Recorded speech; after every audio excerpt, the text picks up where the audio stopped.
어떤 목사님이 목회를 하나님이 주신 사명이라 여기고 평생을 목회하다가 은퇴를 하고 나서 특별히 할 만한 일도 없고 그래서 이제 쓸쓸하게 지내시다가 병이 들어서 요양병원에 입원하게 됐습니다. 어느 날 가깝게 지나던 목사님이 방문하셔서 이런저런 이야기를 나누다가 병든 목사님을 위로한다고 목사님 식사는 챙겨 드시고 방 안에서라도 조금씩 운동을 하세요. 그래야 그나마 건강을 유지할 수 있습니다. 예, 그렇게 얘기를 했습니다. 그러자 그 목사님이 그래야 하는데 기억도 떨어지고 몸을 움직이기도 힘들고 통이 입맛이 없어 밥을 먹을 수가 없어. 그러시면서 하시는 말씀이 아무래도 내가 죽을 날이 가까운 것 같아. 그런데 죽는다는 것이 왠지 두렵기만 하네. 그 소리를 듣고 병문안을 갔던 목사님이 속으로 생각하기로 아니 평생을 목회를 하시고 살아오신 분이 어떻게 구원의 확신도 없이 그런 말씀을 하실까 하고 속으로 의아하게 생각을 했습니다. 여러분, 죽음이라는 것은 그 목사님만 아니라 모든 사람들이 두려워합니다. 죽는다는 것이 무엇일까? 사람들은 죽음이라고 하면 숨이 깔딱깔딱 넘어가면서 그 숨을 쉬려고 그 숨을 몰아쉬면서 느끼는 그 고통과 캄캄한 죽음의 세계에 대한 공포를 연상합니다. 죽음은 죽는다는 그 자체가 두려운 것이 아니고 죽음에 이르기까지 질병으로 온몸의 장기들이 하나씩 망가져가면서 장기 손상에서 오는 육체적 고통과 기력이 다 빠지면서 식물이 인간이 되는 그 과정이 두려운 것입니다. 죽음은 마치 전등에 꺼지면서 아무것도 보이지 않는 또 아무 소리도 들리지 않는 숨이 막히는 어두운 공간에 갇혀있는 것 같은 그런 상황이 죽음이라고 생각을 합니다. 하지만 죽음은 0.1초도 안 되는 아주 1초도 안 되니까 얼마나 짧겠어요. 극히 짧은 순간에 전등불이 꺼졌다가 다시 들어오는 것 같이 죽음과 동시에 육체의 의식에 사라지자마자 그는 육체를 벗어나 새로운 영혼의 세계로 들어가게 되는 것입니다. 때문에 죽음에 대한 공포나 고통은 죽기 전까지는 느끼지만 죽음 이후에는 아무런 고통도 공포도 없는 것입니다. 다만 예수로 인해서 구원을 받는 자는 천사의 손을 이끌려 천국으로 들어가게 되고 구원받지 못한 자는 마귀에게 이끌려 지옥으로 내려가게 되는 것입니다. 따라서 죽음이라는 것은 구원에 이르는 하나의 과정이지만 이 과정에서 구원에 이르지 못하게 하는 하나의 장벽이 있습니다. 그 장벽이 뭐냐면 바로 죄입니다. 오늘 본문에서 이 죄에 대해서 모든 사람이 죄를 범하였음에 하나님의 영광에 이르지 못하더니라고 말씀합니다. 사람들은 죄라고 하면 양심에 어긋난 행동을 하는 것 또는 도덕적으로나 윤리적으로 부끄러운 행동을 하는 것 그리고 더 나아가서는 폭력이나 강간, 살인 등 파괴적이고 생명을 해하는 행위를 죄라고 생각을 합니다. 상당수의 많은 그리스도인들 역시 양심에 꺼리는 죄나 윤리 도덕적으로 부끄러운 죄를 갖고 있으면 그 과거에 지은 죄 때문에 구원에 대한 확신의 자신감이 가지지 못하는 경우가 많이 있습니다. 종종 전도를 하다가 다른 교회 성도를 만나서 이런 얘기 저런 얘기 하다가 만일 집사님 오늘 불의의 사고로 세상을 떠나시게 된다면 집사님 천국에 들어갈 자신이 있습니까? 그렇게 물어보면 많은 분들이 글쎄요, 제가 집사이기는 하지만은 기도 생활도 못하고 교회에서 봉사도 많이 못하고 헌금도 많이 드리지 못해 자신이 없다고 얘기합니다. 여러분, 교회에서 봉사를 많이 해야 구원을 받습니까? 이럴 때는 아멘 하는 게 아니죠. 봉사를 많이 한다고 해서 구원 받는 게 아니지. 헌금을 많이 드려야 구원을 받습니까? 만일 그렇다면 새벽 기도도 하지 못하는 사람이나 헌금을 많이 드리지 못하는 사람은 다 지옥으로 가야 할 것입니다. 이렇게 성도들이 자신감을 가지지 못하는 구원 문제에 대해서 오늘 본문은 구원에 앞서 인간의 상태가 어떠한지를 말을 합니다. 모든 사람의 죄를 범하였음에 하나님의 영광에 이르지 못하더니 라고 말씀합니다. 하나님의 영광에 이르지 못하는 죄가 무엇이겠습니까? 열왕기상 12장 25절부터 32절을 보면 하나님의 영광 앞에 나갈 수 없는 죄를 예를 들어서 설명을 합니다. 이스라엘 초대왕 여로보암의 행적으로 표현을 하고 있는데, 여로보암이 이스라엘 왕이 된 후에 에브라임 산지에 세금과 번외를 건축하고 두 금송아지를 만들고 백성들에게 너희가 다시는 예루살렘에 올라갈 것이 없도다. 이스라엘아, 이는 너희를 애굽 땅에서 인도하여 올린 너희의 신들이라 하고 하나는 베델에 두고 하나는 단에 준지라. 이 일이 죄가 되었으니 이는 백성들이 단까지 가서 그 하나님께 그 하나에게 경배함이더라. 이렇게 말씀하셨습니다.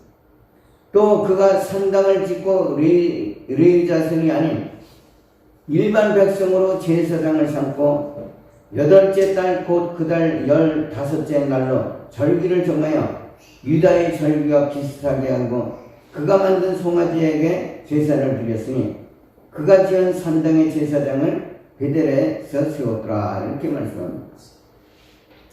그리고 여로보암 이후에 그 이스라엘 왕들이 나오는데 그 가운데 악한 왕들로 이렇게 지목된 사람들이 누구냐면 이들은 여로보암의 죄에서 떠나지 아니하였다고 성경은 기록하고 있습니다. 다시 말해서 성경에서 말씀하시는 죄는 사람들이 일반적으로 얘기하는 양심에 꺼리는 죄나 남의 돈을 띄워먹고 달아난 죄나 도둑질이나 강간, 폭행, 살인죄를 말하는 것이 아닙니다. 얼마 전에 작년인가 조두순이 출소하고 나서 안산이 팔떡 뒤집혔어요. 조두순 안산에 살지 못하게 해요. 왜 조두순을 안산에 살지 못하게 합니까? 그 나쁜 놈이 여자 어린애들을 데려다가 성폭행하라고 막 그런 거예요. 인간적으로 생각하면 그렇게 악하고 나쁜 놈이 어디 있어요? 물론 그것도 큰 죄죠.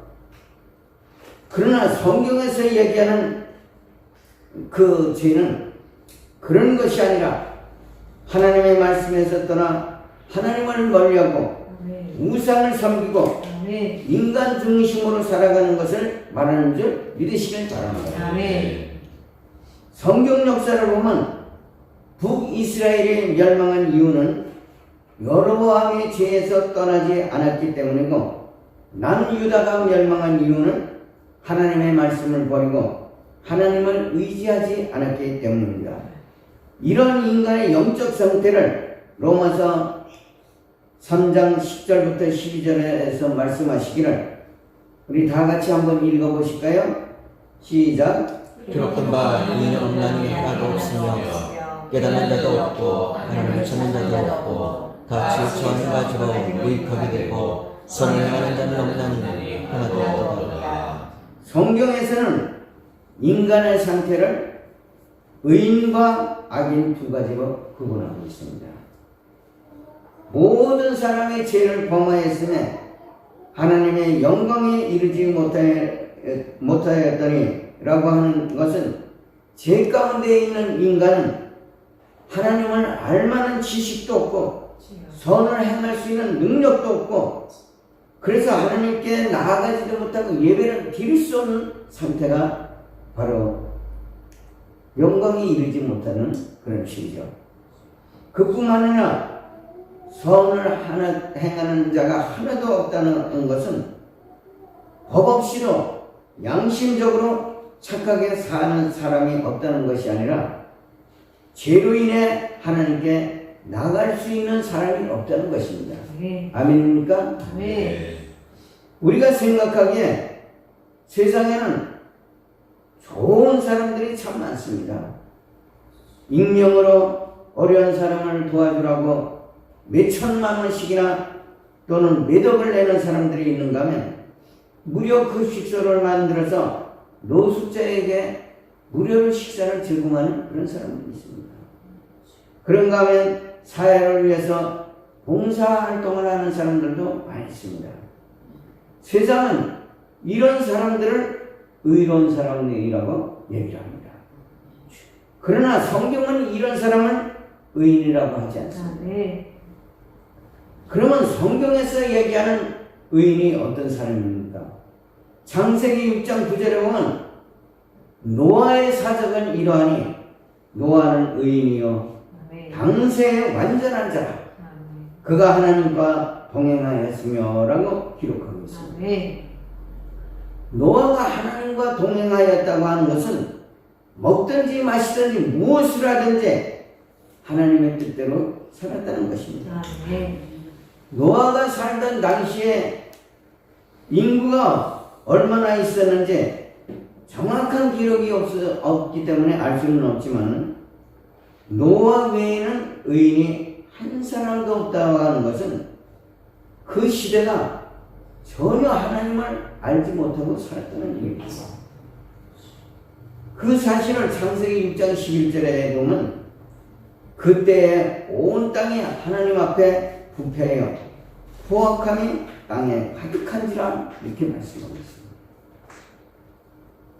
그러니 하나님께서 그 당시에 세상을 물론 심판하지 않을 수는 없는데 왜 악인이 의인이 한 사람밖에 없는데 어떻게 그 세상을 그대로 유지하는 거겠어요? 노아가 왜 의인입니까? 의인이란 하나님을 기쁘시게 하는 사람입니다. 여러분도 그런 사람이 되길 주님의 이름으로 축원을 드립니다. 성도는 주님의 이름으로 세워진 교회를 위해서 기쁘게 할 수 있어야 됩니다. 아멘입니까? 우리 교회의 성도들은 평균 연령으로 치면 한 60세 정도가 되지 않겠나 그렇게 생각이 듭니다. 사람이 나이가 들면 점점 할 일이 줄어들고 쓸모없는 인간이 되어버립니다. 늙은이를 좋아하는 사람이 어디 있겠어요? 어디 가서 자리를 잡아도 옆에 젊은 아가씨 옆에 앉으면은 한 칸 건너 옆에 가서 앉더라고. 또 어디 가서 식당에 가서 밥을 먹어도 젊은 여자는 노인네하고 같이 맞아 앉는단 말이에요. 떨어져 먹는 그런 시대예요. 그 늙은이들은 뭐에 써먹겠어요? 쓸모가 하나도 없는 거예요. 그런데 누가복음 2장 36절부터 37절에 보면 아셀 지파 바누엘의 딸 안나라는 선지자가 있어 나이가 매우 많았더라. 그가 결혼한 후 7해 동안 남편과 함께 살다가 과부가 되고 84세가 되었더라. 이 사람이 성전을 떠나지 아니하고 주야로 금식하며 기도함으로 섬기더니라고 말씀합니다. 남편과 함께 살다가 과부가 되고 84세가 되었다고 하면 적어도 나이가 91세인데 이런 할머니는 뭐를 하겠어요? 죽을 날만 기다리는 수밖에 없는 거 아니에요? 그런데 성경은 이 안나에 대해서 그렇게 얘기를 하지 않습니다. 그 할머니가 성전을 떠나지 아니하고 주야로 금식하며 기도함으로 섬겼다고 그랬습니다. 그가 그렇게 하나님 성전을 섬긴 결과가 뭡니까? 예수 그리스도를 그의 품에 안고 보았다는 사실입니다. 우리 교회가 이곳에 오기까지 우리도 정말 많은 기도가 있었습니다. 사모는 유아방에서 하루 8시간씩 기도를 했습니다. 얼마나 기도를 심하게 했는지 입술이 다 부르트를 받고 입술에 꽈리가 생길 정도로 그렇게 기도를 했습니다. 저는 강대상에서 하루 5시간씩 기도를 했습니다. 그 기도의 결과가 바로 이것에 올 수 있는 터전을 말해요. 이것에 올 수 있는 물질이 우리에게는 없었어요. 근데 그렇게 기도하고 수개월 동안 기도하고 나서 제가 노예 목사님들을 찾아다녔어요. 큰 교회 목사님들을 찾아다니면서 A4용지에다 우리 교회 현실을 적어서 목사님 한 번만 도와주십시오. 한 번 도와주는 한 부자가 100만 원입니다. 그러고서 목사님들을 찾아줬어요. 수많은 목사님들이 저를 본교에 초대해서 오늘 말씀 전하세요. 그래서 큰 교회 다니면서 제가 이 설교를 많이 했어요. 어떤 성도는 설교에 은혜를 받았는지 어쩐지 몰라도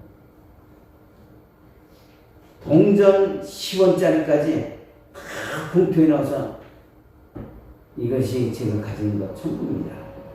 그러면서 헌금을 올리는 분이 있고 어떤 분은 예배 끝나고 나가니까 제 손을 탁 잡더니 제 주머니에다 봉투를 푹 찍어냅니다. 집에 와서 보니까 수표가 들어있어요. 그런 역사를 하나님께서 일으키시죠. 여러분, 기도하는 사람 사이에 유행하는 말이 있어요. 기도는 공짜가 없다. 기도하면 반드시 기도값이 있는 거예요. 제가 지금까지 기도해 주면서 사례비를 받은 게 가장 많은 사례비가 1,000만 원이에요. 그때 교회를 우리가 이전하면서 내가 한 목사님을 기도를 해줬더니 기도값이라고 1,000만 원을 주시죠.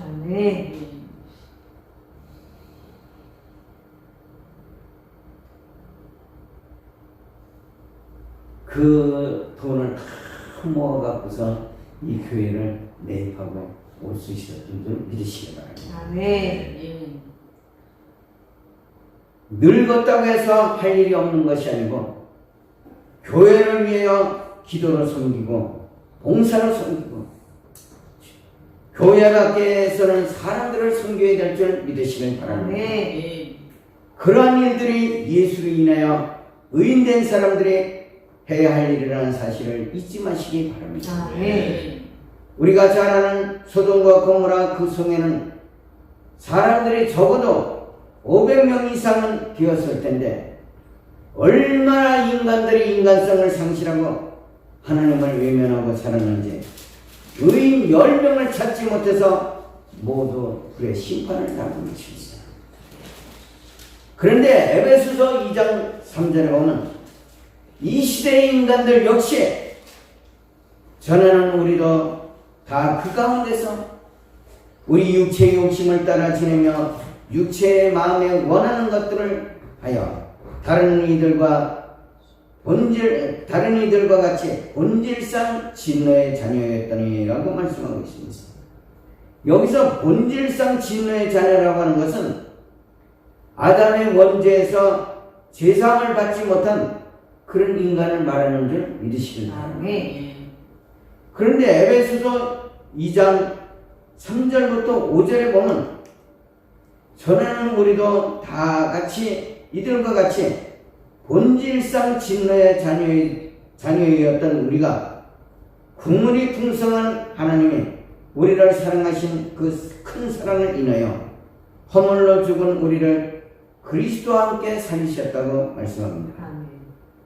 이렇게 하나님의 은혜로 그리스도와 함께 살아가는 사람들을 성경은 의인이라고 말씀하고 있습니다. 아멘. 언제 우리가 그리스도와 함께 살았고 우리가 의인이 되었습니까? 바로 예수 그리스도를 만나는 그때에 우리가 의인이 된 줄 믿으시길 바랍니다. 아멘. 로마서 6장 3절부터 4절에 보면 무릇 그리스도 예수와 합하여 세례를 받은 우리는 그의 죽으심과 합하여 세례를 받은 줄을 알지 못하느냐. 그러므로 우리가 그의 죽으심과 합하여 세례를 받음으로 그와 함께 장사되었나니 이는 아버지의 영광으로 말미암아 그리스도를 죽은 자 가운데서 살리신 것 같이 우리도 또한 새 생명 가운데 행하게 하려 함이라고 말씀하므로 여러분도 당당하게 하나님께서 그리스도를 죽은 자 가운데서 살리신 것 같이 여러분 역시 부활의 새 생명을 얻게 되었다는 사실을 믿으시길 바랍니다. 아멘. 여러분 예수와 합하여 세례를 받는 것이 이렇게 중요한 거예요. 그런데 어떤 들떨어진 인간들은 교회에 몇 번 나왔다고 해서 그냥 건성으로 세례를 받는 거예요. 그러고는 성년이 되어서 교회를 안 다녀요. 그리고 하는 말이 뭐냐? 나도 어렸을 때 주일학교 다니고 세례도 받았어. 세례를 받으면 뭐 할 거야? 세례를 받았으면 그리스도를 인하여 의인된 자의 삶을 살아야 그것이 그 세례가 효력이 있는 거지. 아멘. 세례를 받고 나서 교회로 떠나면 무슨 소용이 있겠어요? 그럼에도 불구하고 어떤 성도들은 종종 이런 얘기를 합니다. 나는 믿음도 개뿔도 없어. 기도할 줄도 모르고 헌신도 못하고 주님의 은혜가 무엇인지 모르는데 내가 어떻게 구원받을 수 있을까?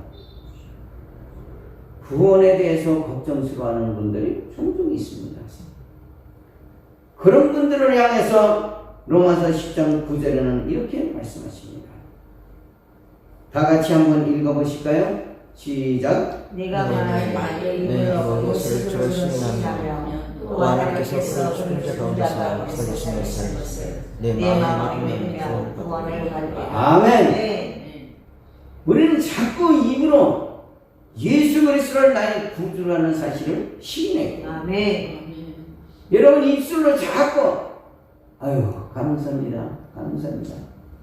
주님의 은혜가 이렇게 감사합니다. 아멘. 감사를 자꾸 외치는 사람은 감사가 하는 일이 점점 생기는 거예요. 아멘. 아멘. 이 우리 입술의 말이 그만큼 그렇게 중요해요. 아멘.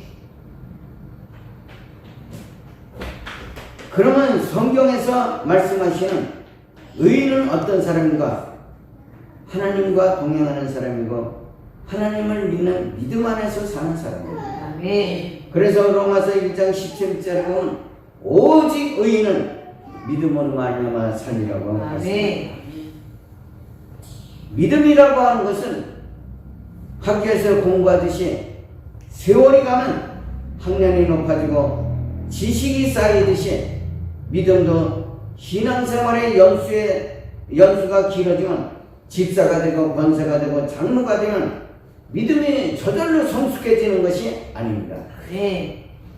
어떤 때는 믿음이 충만해서 교회 오는 것이 즐겁고 예배만 드려도 은혜가 충만하지만 믿음이 추락하면 설교 시간에 말씀을 들어도 맹숭맹숭하고 딴 잡생각이 나고 기도를 해도 응답도 되지 않고 성도의 이름만 가지고 있을 뿐 전혀 성도답지 않은 생활을 할 때가 많이 있습니다. 성도들이 신앙생활을 하면서 한 번쯤은 자신의 성숙하지 못한 믿음 때문에 고민해 본 적이 있을 것입니다. 성숙한 믿음을 가지기 위해서 로마서는 오직 의인은 믿음으로 말미암아 살리라고 말씀하고 있는데 어떻게 믿음으로 살 수 있겠습니까? 로마서 10장 10절에서는 사람이 마음으로 믿어 의에 이르고 입으로 시인하여 구원을 얻는다고 말씀하고 있습니다. 아멘. 성도가 예수를 마음으로 믿기 위해서는 마음의 생각이나 우리의 가치관 또 먹든지 마시든지 무엇을 하든지 우리의 삶의 모든 영역에서 예수 그리스도가 항상 우선이 되어야 된다는 사실을 믿으시길 바랍니다. 아멘. 예를 들어서 주일은 어떤 경우에도 세상 일로 예배를 빼앗겨서는 안 된다는 그런 생각이 딱 고정되어 있어야 됩니다. 아멘. 또 나에게 주어진 물질도 하나님이 내게 주신 물질이라는 생각을 가지고 월급이나 보너스, 집이나 땅을 판돈, 그리고 퇴직금이나 보험보상금, 심지어 자녀들이 준 용돈까지 아멘. 내게 들어온 수입이라 여기고 반드시 11조를 구별해서 하나님께 드릴 수 있는 신앙의식이 있어야 됩니다. 아멘. 상당수의 많은 그리스도인들이 이중생활을 하는 분들이 있어요. 11조는 딱 월급 타는 그 봉급에서만 11조예요. 어떤 분은 적금 들고 뭐 나가고 보험료 나가고 이거 빼고 나머지 갖고 11조라는 것도 있어요. 그리고 다른 데 들어오는 수입은 아예 하지 않아요. 이거는 이중생활하는 거죠. 신앙의 이중생활이에요.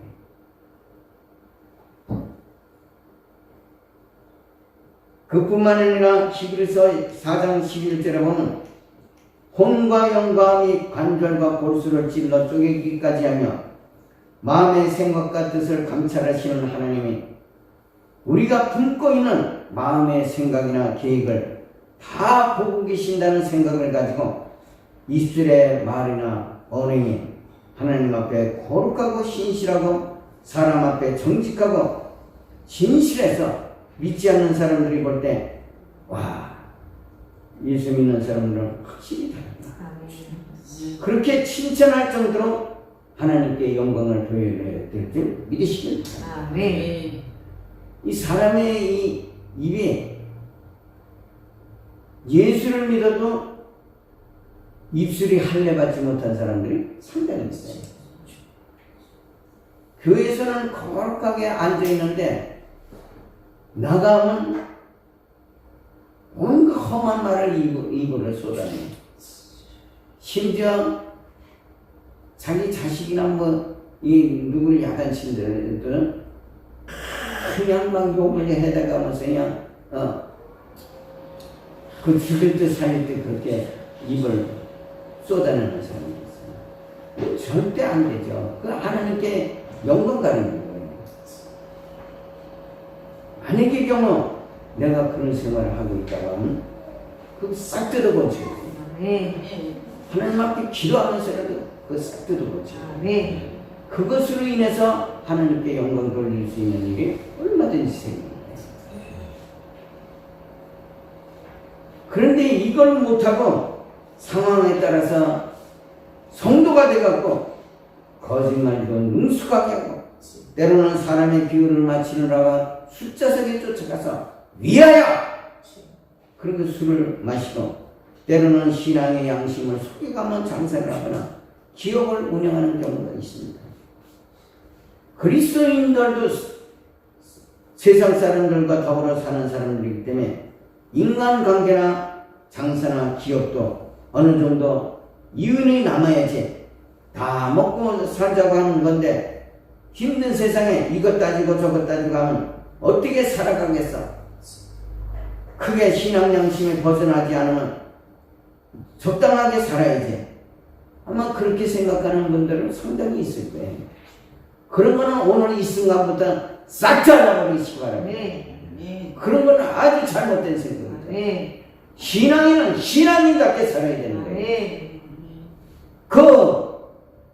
여러분 다니시면 보면 원조라는 식당이 있잖아요.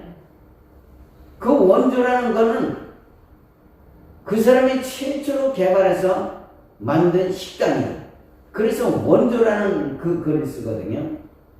우리는 바로 예수 그리스도 예수님으로부터 말씀을 받아 신앙이 된 사람이기 때문에 네. 신앙의 본질을 잃어버려서는 안 된다는 사실을 믿으시길 바랍니다. 아멘.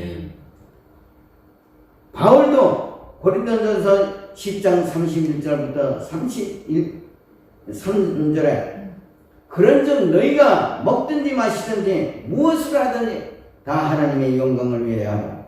유대인에게나 헬라인에게나 하나님의 교회에 거치는 자가 되지 말고 나와 같이 모든 일에 모든 사람을 기쁘게 하여 자신의 유익을 구하지 아니하고 많은 사람의 유익을 구하여 그들로 구원을 받게 하라고 말씀하고 있습니다. 네. 바울은 그의 모든 삶과 마음의 생각은 항상 복음과 연결되어 있습니다. 네.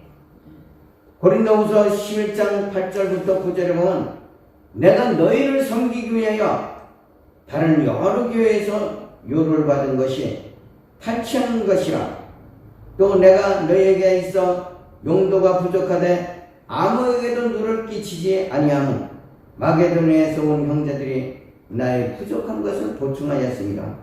내가 모든 일에 너희에게 폐를 끼치지 않기 위하여 스스로 조심하였거니와 또 조심하리라. 바울은 고린도 교회 성도들에게 말한 같이 어디를 가든지 복음을 빙자해서 사사의 돈을 요구하거나 사람들에게 폐를 끼치지 않았고 아멘. 하나님 앞이나 사람들 앞에 정직하고 진실하게 살았습니다. 바울의 이러한 삶이 그의 영성을 뛰어나게 만들었다는 사실을 믿으시는 겁니다. 아멘.